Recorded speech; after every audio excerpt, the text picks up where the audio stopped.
اعوذ باللہ من الشیطان الرجیم بسم اللہ الرحمن الرحیم الف لام میم ذالک الکتاب لا ریب فیہ ھدی للمتقین صدق اللہ العلی العظیم۔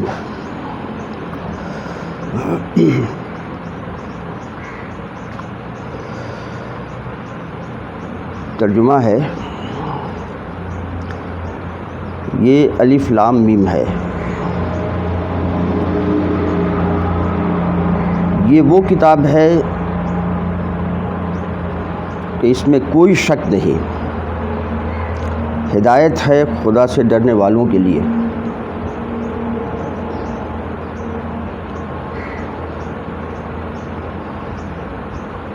ہم سورہ بقرہ کا مطالعہ کر رہے ہیں پچھلے ہفتہ سے، اور اس سورہ کے متعلق بہت ہی تفصیلی گفتگو ہم لوگوں کے سامنے آئی۔ سورہ بقرہ کا پس منظر اور اس کا جو مرکزی مضمون ہے اور اس کے جو مخاطب ہیں، یہ ساری گفتگو تفصیل کے ساتھ پچھلے درس میں ہم لوگوں نے سنا اور آپ لوگوں کو یاد بھی ہوگا۔ مختصر طور پر ہم یہ بتا دیں کہ سورہ بقرہ مدنی سورہ ہے، یہ بالکل مدینہ کے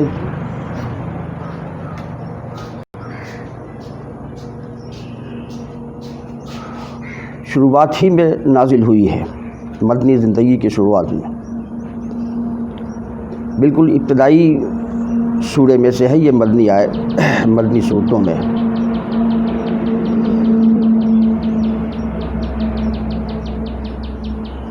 چونکہ مدینے میں سابقہ یہودیوں سے تھا، اس لیے آپ دیکھیں گے کہ سورہ بقرہ میں یہودیوں کو خطاب کر کے جو ہے ان کو سامنے رکھ کر کے بات کی گئی ہے، لیکن اس میں مکی صورتوں کا بھی پس منظر آپ کو ملے گا، اس پس منظر میں بھی آیتیں ملیں گی اور مسلمانوں کو بھی ہدایت کی گئی ہے بڑے تفصیل کے ساتھ، جو ہے جو بدعتیں اور جو غلط طریقے یہودیوں نے ایجاد کر رکھے تھے اس دین کے سلسلے میں اور شریعت کے سلسلے میں، اس سب کی تصحیح جو ہے اس کو تصحیح کی گئی ہے، اس کو صحیح کیا گیا ہے اور صحیح طریقے سے جو ہے اس دین کو سمجھانے کی کوشش کی گئی ہے، مسلمانوں کے لیے ہدایت دی گئی ہے۔ چونکہ اس کے قبل جو امت مسلمہ تھی وہ یہودی بنی اسرائیل تھے، یعنی اہل کتاب تھے، اس میں بنی اسرائیل یہودی اور نصرانی دونوں شامل ہیں، یہودی اور نصارہ دونوں سے خطاب ہے، لیکن چونکہ مدینے میں سابقہ جو ہے وہ یہودیوں سے ہے، نصرانی ذرا بہت دور ہیں، اس لیے ان سے مخاطب زیادہ تر یہ سورہ جو ہے آپ دیکھیں گے کہ شروع کے ابتدائی حصوں سے ہی مطلب یہ ہے کہ اس میں ان کو خطاب کیا گیا ہے۔ تو یہ مختصر سی بات جو ہے وہ ذہن میں رکھنا چاہیے اس سورہ کو سمجھنے کے لیے۔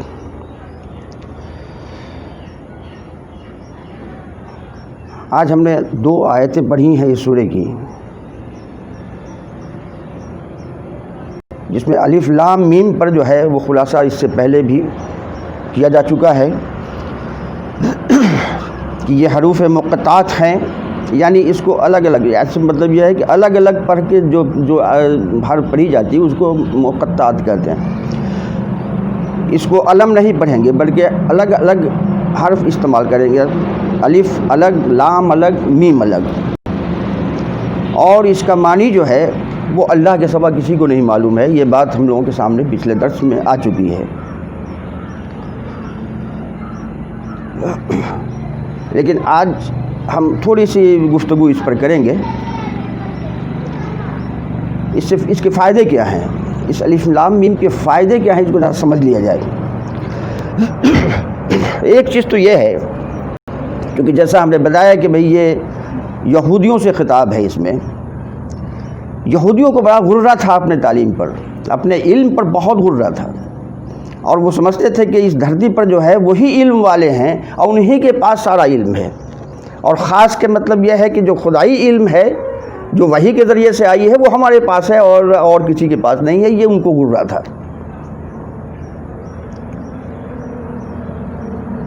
اور اسی وجہ سے جو ہے وہ نبی صلی اللہ علیہ وسلم کو امی قرار دیتے تھے۔ امی کا مطلب یہ ہے کہ ماں کے پیٹ سے پیدا جس طرح بچہ کچھ نہیں جانتا ہے، اس طرح سے مطلب یہ ہے کہ امی ایک گالی کے طور پر استعمال کرتے تھے وہ، تو نبی صلی اللہ علیہ وسلم کو امی کہتے تھے۔ قرآن نے بھی اسی لفظ کو لیا ہے لیکن دوسرے انداز سے لیا ہے، وہ ہم آگے پڑھیں گے، اس پر باتیں آئیں گی۔ تو الف لام میم سے آغاز اس سورہ کے کرنے کا مطلب یہ ہے کہ جس نبی کو تم امی کہہ رہے ہو وہ الف بھی بتا رہا ہے، لام بھی بتا رہا ہے، میم بھی بتا رہا ہے، یہ کہاں سے آئے اس کے پاس؟ یہ تعلیم اس کے پاس کہاں سے آئی؟ امی ہے، وہ پڑھنے نہیں جانتے، لکھنے نہیں جانتے، تو پھر یہ تعلیم کہاں سے آ گئی ان کے پاس؟ ایک تو ان کے غرہ کو، ان کے غرور کو توڑنا تھا۔ دوسرا فائدہ یہ ہے، اس قرآن کو پڑھنے والے، اس قرآن کے جو قاری ہیں، یا وہ مسلمان ہو یا دوسرے کوئی بھی ہوں، ان کو شروع سے یہ احساس ہو کہ ہم قرآن جو کا مطالعہ کر رہے ہیں، پڑھ رہے ہیں، لیکن ہم اتنے مطلب یہ ہے کہ اس قرآن کی ابتدائی چیز سے ناواقف ہیں، ہم کو اس کا علم نہیں ہے، جس نے مطلب یہ ہے کہ الف لام میم کا مطلب ہم کو نہیں معلوم ہے۔ مطلب پڑھنے والا اس غرور میں مبتلا نہیں ہو کہ ہم نے تعلیم علم کا خزانہ حاصل کر لیا قرآن سے، اس غرور میں مبتلا نہیں ہو وہ، چونکہ یہ قرآن کھولتے ہی سورہ بقرہ میں جو ہے الف لام میم کا لفظ آتا ہے، جس کے معنی اللہ کے سوا کوئی نہیں جانتا۔ جو بڑا سے بڑا قاری، بڑا سے بڑا علم داں بھی اس بات کا دعویٰ نہیں کر سکتا ہے کہ ہم نے قرآن کو ہو بالکل اسی انداز سے سمجھ لیا جس انداز سے قرآن کو پیش کیا جا رہا ہے، اس انداز سے ہمارے اندر علم آ گیا۔ نہیں، تم ابتدائی سے مطلب یہ ہے کہ ایک ایسے حرف سے ناواقف ہو جس کا علم تمہارے پاس نہیں ہے، اس لیے قاری کے ذہن میں بھی غرور پیدا نہیں ہو سکتا ہے۔ اس کے یہ فوائد ہیں جو عالموں نے اس کو بیان کیا ہے۔ اب آئیے اس کی دوسری آیت کا مطلب سمجھنے کی کوشش کریں۔ ذالک الکتاب لا ریب فیہ،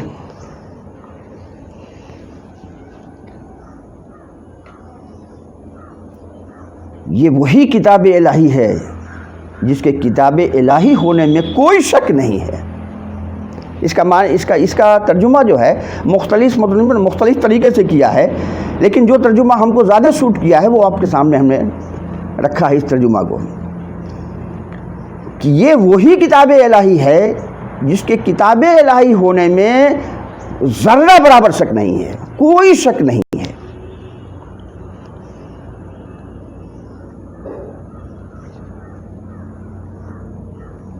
تو یہ کتاب یہ دعویٰ کر رہی ہے کہ اس میں کوئی شک نہیں ہے، کسی طرح کا تردد یا کسی طرح کا شک و شبہ اس کتاب میں شروع سے آخر تک کہیں بھی تم نہیں نکال سکتے ہو۔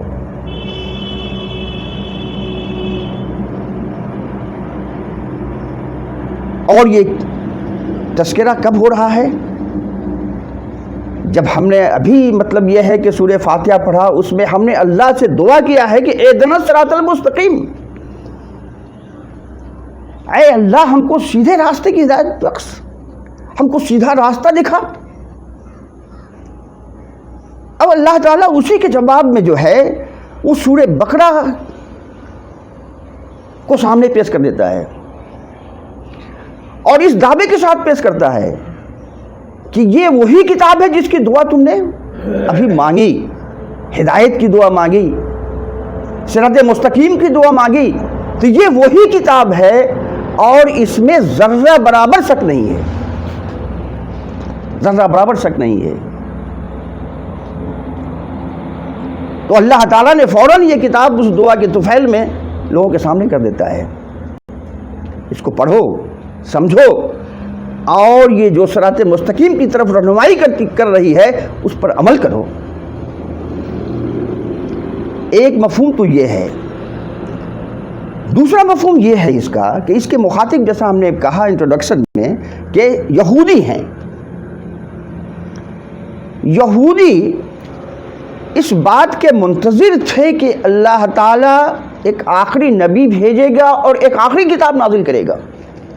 وہ اس بات سے واقف تھے توریت کے ذریعے سے، جو پیشن گوئیاں ان کے کتابوں میں موجود تھیں، توریت میں موجود تھی، انجیل میں موجود تھی. حضرت ابراہیم علیہ السلام سے یہ باتیں چلی آ رہی ہیں نبی صلی اللہ علیہ وسلم کے لیے کہ ایک آخری نبی، ایک آخری کتاب. تو یہودی اس کے منتظر تھے اور وہ اس انتظار میں تھے کہ وہ نبی جب آ جائے گا اور وہ کتاب جب نازل ہو جائے گی تب ہم ان لوگوں سے نپٹیں گے، باقی لوگوں سے ہم نپٹیں گے. یہ انتظار میں تھے وہ. لیکن جب یہ کتاب نازل ہو گئی، جب یہ نبی مبعوث ہو گئے اور یہ کتاب نازل ہونا شروع ہوا، تو سب سے بڑی مخالفت انہوں نے کرنی شروع کر دی. تو اللہ تعالیٰ ان سے بھی خطاب کر کے یہ کہہ رہا ہے کہ یہ وہی کتاب ہے جس کے منتظر تم تھے. اب وہ کتاب اب نازل ہو رہی ہے اور اس میں ذرہ برابر شک نہیں ہے. یہ ایک مفہوم اس کا یہ بھی ہے. تو مختلف لوگوں نے مختلف طریقے سے اس کو سمجھانے کی کوشش کی ہے، اور ہم نے جو سمجھا ہے وہ اپنی زبان میں آپ کو پیش کر رہا ہوں. اس لیے کوئی غلطی بھی ہو سکتی ہے، اور اس غلطی اگر ہو جائے تو مطلب یہ ہے کہ اللہ معاف کرے، اور پھر اس کی اصلاح آپ لوگ اہل خیر لوگ بیٹھے ہیں، اس کی اصلاح بھی کر سکتے ہیں. تو ذالک الکتاب لا ریب فیہ. اور یہودی یہ بھی کہتے تھے کہ یہ کتاب ان کی مخالفت میں یہ کہتے تھے کہ یہ کتاب الہی نہیں ہے، یہ تو نبی صلی اللہ علیہ وسلم کہیں سے سیکھ کر کے، کہیں سے مطلب یہ ہے کہ ان پر القاء جنات کر دیتا ہے، کہیں کچھ کس طرح سے، مطلب طرح طرح کے اس کتاب کو مشکوک بنانے کی کوشش کر رہے تھے کہ یہ انسانی کلام ہے یہ. لیکن اللہ تعالیٰ پہلے ہی لفظ مطلب یہ ہے کہ مخاطب کے پہلے ہی دور میں جو ہے اللہ تعالیٰ نے ان کے اس عقیدے کو جو ہے کی تردید کر دی ہے کہ نہیں، یہ انسانی کلام نہیں، یہ کتاب الہی ہے اور اس میں ذرہ برابر بھی کوئی شک نہیں ہے. گویا یہ کتاب ایک معجزہ ہے. اگر انسانی کتاب نہیں ہے، اللہ کے طرف سے نازل ہوئی ہے، تو یہ ایک معجزہ ہی ہے. اس کے معجزہ ہونے میں کوئی شک نہیں ہے.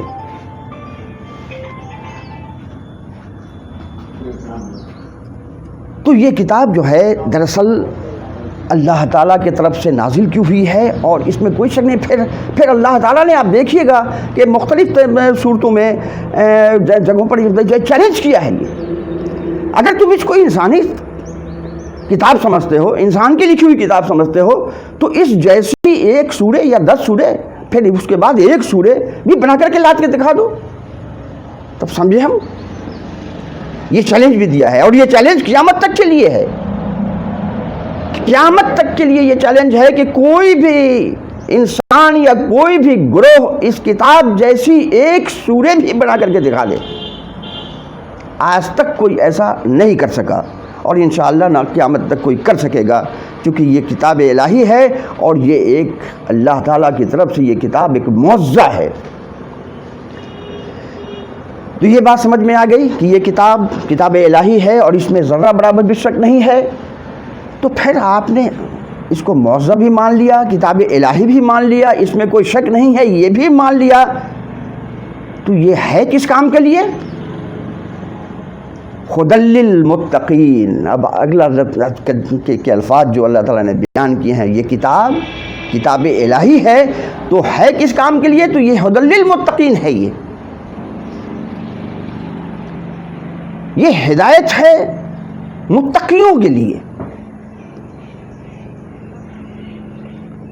ہدایت کا کیا معنی؟ ہدایت کا معنی سمپل لفظ میں آپ لیجئے، ہم گرامیٹیکل بحث میں نہیں جائیں گے. سمپل معنی اس کا یہ ہے کہ ڈائریکشن، رہنمائی، ہدایت. آپ کو کہیں جانا ہوتا ہے اور اس راستے کے بارے میں علم نہیں ہوتا، تو آپ کسی سے راستے کے بارے میں پوچھتے ہیں کہ بھائی ہم کو فلاں جگہ جانا ہے، فلاں مقام تک ہم کو پہنچنا ہے، اس کا راستہ ذرا بتا دیجیے. تو وہ آدمی آپ کو راستہ بتا دیتا ہے کہ ایسے ایسے ایسے ایسے جاؤ گے، یہاں یہ ہے نا، یہ بتا دیتا ہے. یہ کیا ہے؟ ہدایت ہے آپ کے لیے، یہ ڈائریکشن ہے آپ کے لیے. تو ہدایت کا مطلب یہ ہوا ڈائریکشن، رہنمائی، جو آپ کسی سے حاصل کرتے ہیں، یا آپ انسان سے حاصل کریں یا اللہ تعالیٰ سے حاصل کریں، اس کو ہدایت کہتے ہیں. یہاں ھدی للمتقین ہے یہ. اب یہ ہے کہ انسان کی آخری منزل کیا ہے، اس کو کہاں تک پہنچنا ہے، کیا اس کے گول ہیں، کہاں اس کو جانا ہے. تو ہر انسان کی آخری منزل جو ہے وہ دراصل آخرت ہے. اور آخرت میں اللہ تعالیٰ نے جنت اور دوزخ، تو ہر انسان کو جو ہے وہ جنت حاصل کرنے کی کوشش کرنا ہے. یہ ہے ہمارا ایم، یہ ہے ہمارا گول جس کو ہم کو حاصل کرنا ہے. اب اس کو حاصل کیسے کریں گے؟ اپنے طور پر ہم نے اگر اس کو حاصل کرنے کا ذریعہ بنا لیا، کوئی ایسا راستہ اختیار کر لیا، اپنے طور پر لوگوں نے اختیار کر لیا، تو کیا ہے کہ وہ صحیح منزل تک نہیں پہنچ سکتا ہے، وہ اس جنت کو نہیں حاصل کر سکتا ہے. اپنے طور پر کوئی راستہ اختیار کر کے کوئی بھی انسان اس جنت کو حاصل نہیں کر سکتا ہے.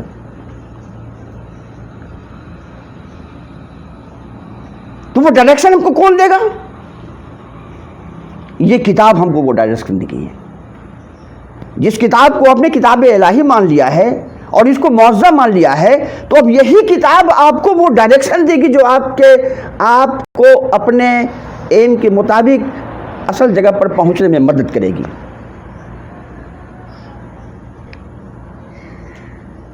اس آخرت تک پہنچنے کی، اس آخرت میں کامیاب ہونے میں مدد کرے گی. یہ آپ کو جنت میں یہ پہنچائے گی.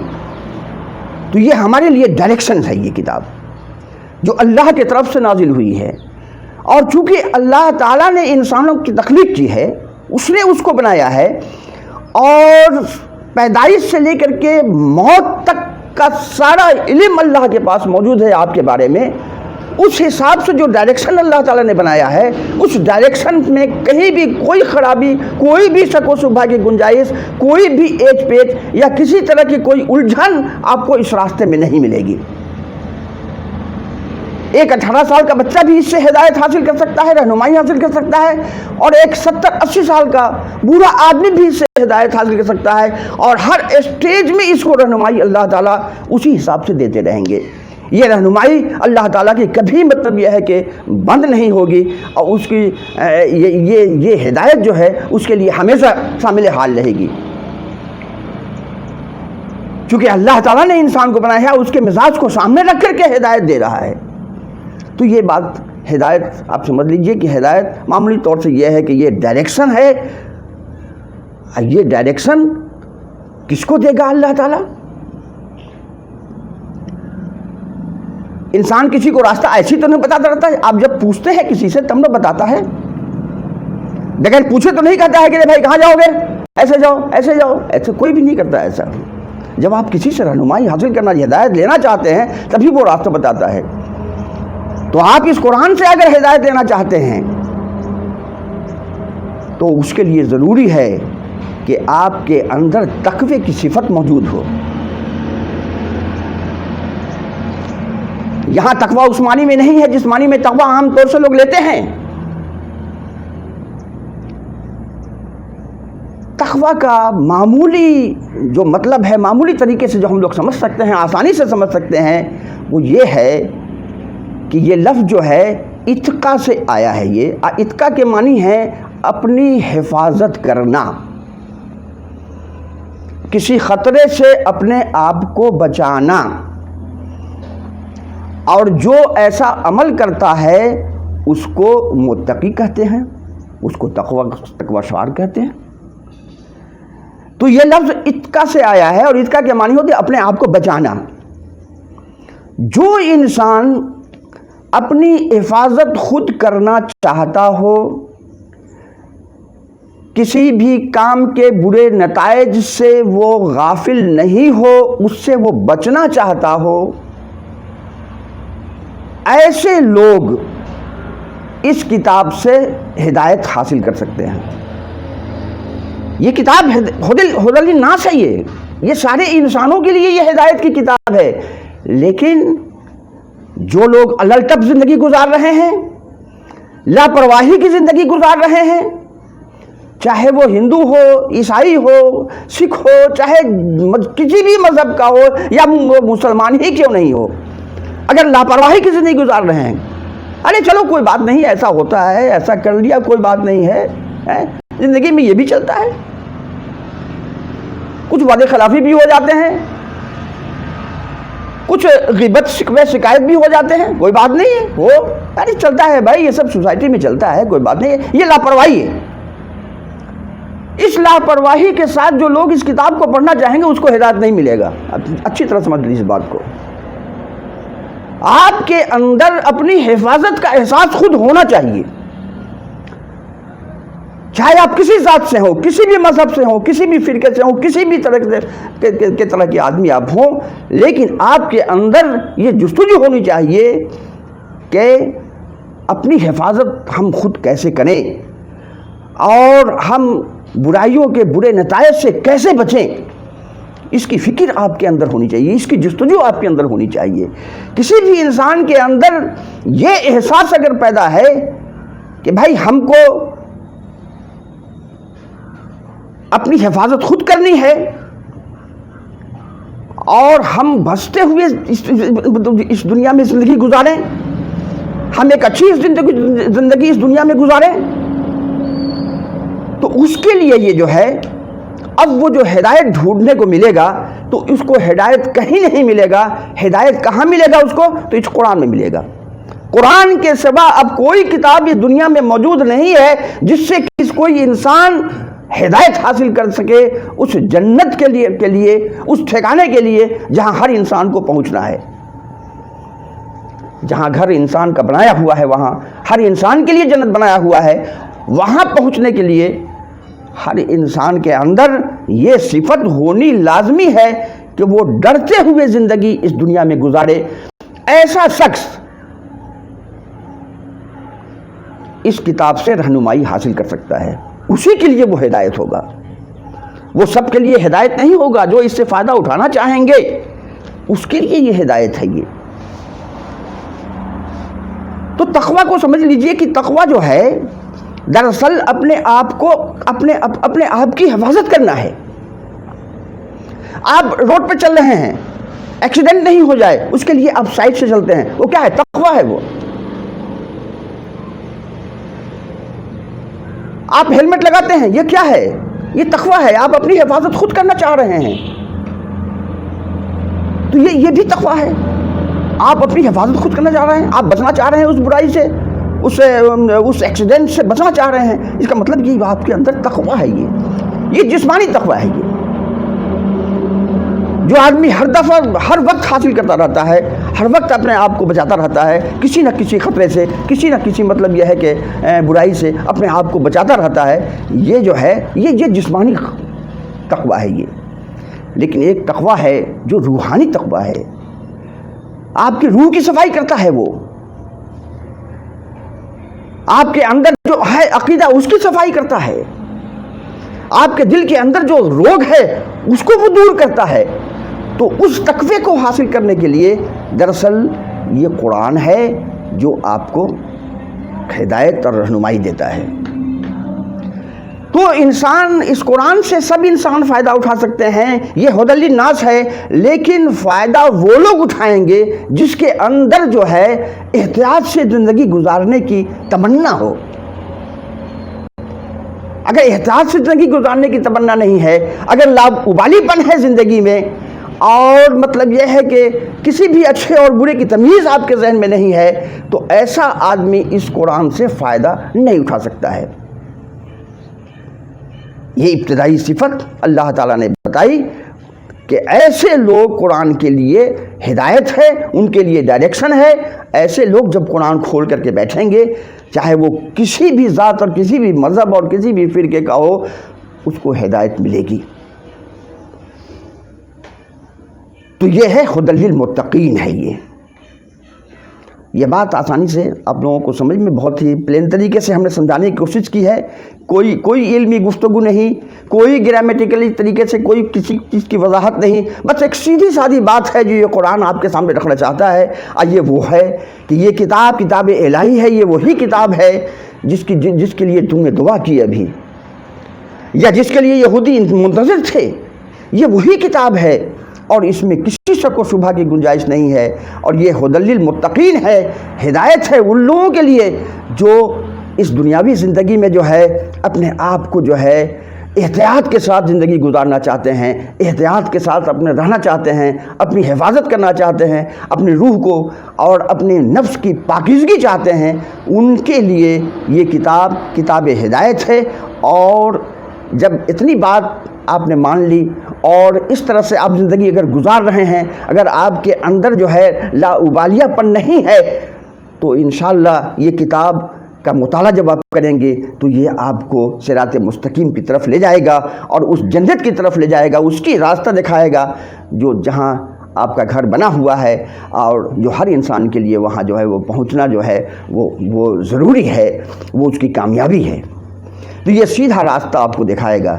اس کے بعد جب اتنی بات آپ مان لیں گے تو اب اس کے بعد جو صفات آپ کے اندر اتنی بات مان لینے کے بعد پیدا ہونی چاہیے، اس کا تذکرہ جو ہے وہ 5ویں آیت تک آپ کو ملے گا، جو انشاءاللہ اگلے ہفتے آپ کے سامنے اس کو پیش کرنے کی کوشش کی جائے گی۔